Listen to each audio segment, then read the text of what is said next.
Squash আমাদের দেশের নতুন ফসল হলেও পৃথিবীর সব দেশেই এটি একটি জনপ্রিয় সবজি। ইউরোপে এটিকে বলে জুকিনি, আর আরব দেশে কুচা নামে পরিচিত। এই সবজিটি গত 2 বছর ধরে আমাদের দেশে বাজারে দেখা গেলেও কৃষকরা দাম ভালো পাওয়ায় এবছর ব্যাপক হারে চাষাবাদ হয়েছে। দেখতে সুন্দর, খেতে সুস্বাদু এই সবজিটি চাষ করেছেন মাদারীপুর জেলার কালকিনি উপজেলার আলীনগর ইউনিয়নের একজন কৃষক বিমল মণ্ডল। তিনি শাকসবজি, ধান পাট চাষের পাশাপাশি 40% জমিতে স্কোয়াশের চাষ করেছেন।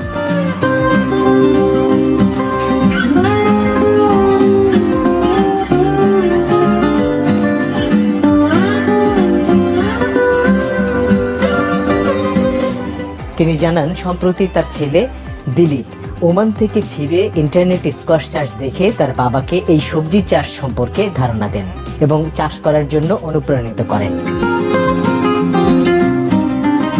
আমি বিমল মণ্ডল, আমার বাড়ি কালকিনি মৌজায়, আলীনগর ইউনিয়ন, কালকিনি উপজেলা, মাদারীপুর জেলা।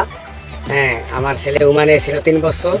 ওমানে এটা সুস্বাদু খাবার, ওখানে ভালো আবাদ হয়, ভালো ফলন। সেই বাহির থেকে উদ্যোগ নিয়েছে যে এই ফলের দানা কোথায় পাওয়া যায়। তখন সে ইন্টারনেটে দেখলো যে ঢাকা ফার্মগেট রোজা অ্যাগ্রো ফার্ম থেকে এই দানা সংগ্রহ করে চাষ করছি। চাষে ভালো ফলন দিয়েছে, ভালো মানজাত হইতেছে, ভালো বাজারজাত করতে আছি। আমি আশা করি যে আমার ডাবল টাকা ব্যাপার হবে।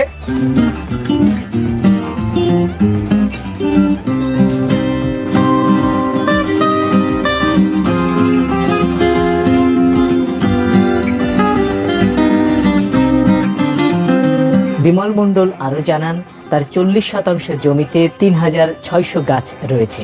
প্রতিটি গাছ থেকে 10 থেকে 12 কেজি ফলন পাওয়া যায়। প্রতিদিন 35 থেকে 40 কেজি সবজি ওঠানো যায়। স্থানীয় বাজারে এসব সবজি পাইকারি 35 টাকা এবং খুচরা 40 টাকা কেজি দরে বিক্রি করেন বলেও জানান তিনি। পাইকারি বেশি 35 টাকা, খুচরা বেশি 40 টাকা। হ্যাঁ, আমার হাটের হাট দৈনিকই তুলতে হয়। দৈনিক যদি 40% টাকা চাষ করে, তা দৈনিক তাতে 30 কেজি, 35 কেজি, 40 কেজি তোলা যায়। আর যদি 2-1 দিন গ্যাপ দিয়ে তোলে, তাহলে 2 মণ 3 মণ তোলা যায়। ভালো লাভজনক একটা ফসল।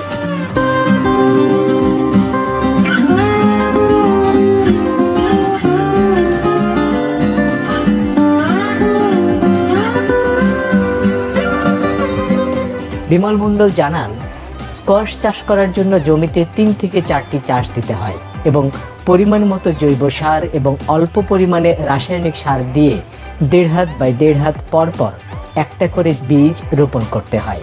বীজ রোপণের 5 দিনের মধ্যে অঙ্কুরিত হয়, 35 দিনে গাছে ফুল আসে এবং 55 থেকে 60 দিনের পর থেকে সবজি বাজারজাত করা যায়।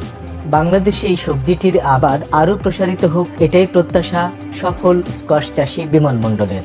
এখন যদি এই চাষ কেউ করার উদ্যোগ হয়, তারে পরামর্শ দেবো। আমার খেতে কিভাবে চাষবাস করছি এগুলো আমি তারে পরামর্শ দেবো, বা তার খেতে যাই আমি দেখাই দেবো। এটা ভালো সুস্বাদু একটা খাবার, ভিটামিন। হ্যাঁ, ভিটামিন পুষ্টিকর খাবার, সুস্বাদু। এগুলা সালাদ হিসাবে খাওয়া যায়, ভাজি খাওয়া যায়, মাছ দেওয়া খাওয়া যায়, মাংস দেওয়া খাওয়া যায়, ভুনা খাওয়া যায়। এইভাবে আমি চাষ করিয়া বিক্রি করতেছি।